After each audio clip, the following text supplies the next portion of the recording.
Crosspatch.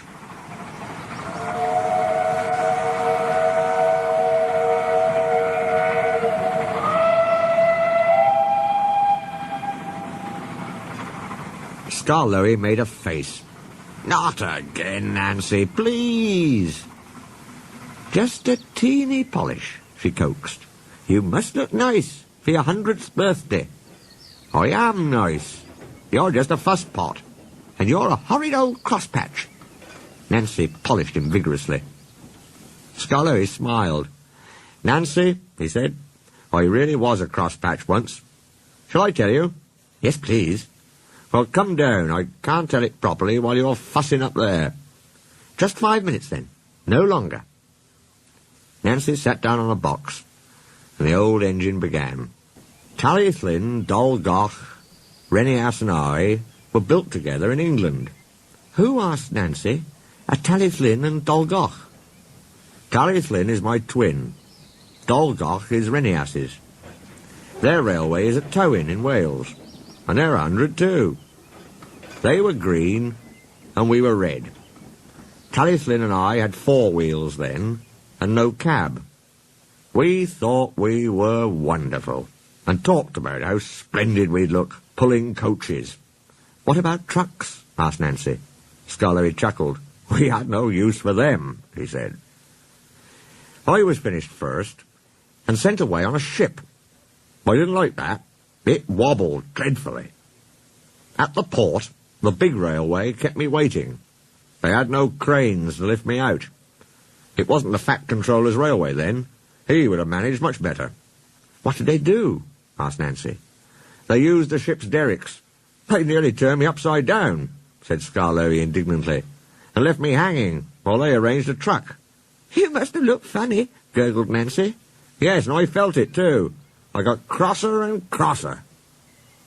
They fastened me to the truck at last, and an engine took me away. His name was Neil. He was ugly, but kind, and we were soon friends. 'So you're bound for the wee railway,' he said. 'Ye must put some order into those trucks. The havens they make you'd hardly believe.' I didn't like the sound of that, but I was too tired to say anything. Plenty of people were waiting when we got there, but they weren't used to engines, and it was dark before I was on my rails. Then they left me, lonely and unhappy, and wishing Renias would come. Trucks were everywhere next morning.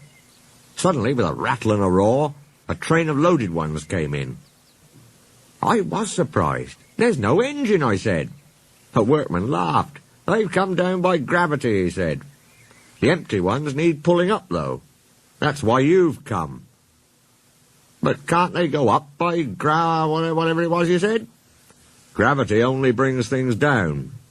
We need horses, or engines like you, to pull them up.' 'What? Have I to pull trucks?' 'Of course.' 'I won't. I want coaches.' He just laughed and walked away. Soon Mr. Mack, the manager, arrived with some men. He showed them my parts from a book. 'We're going to steam you, Scarloey,' he said. 'Can I pull coaches, sir?' 'No, certainly not.' I gave him such a look. They didn't understand engines, so it was easy. My fire wouldn't burn, and I made no steam. I just blew smoke at them.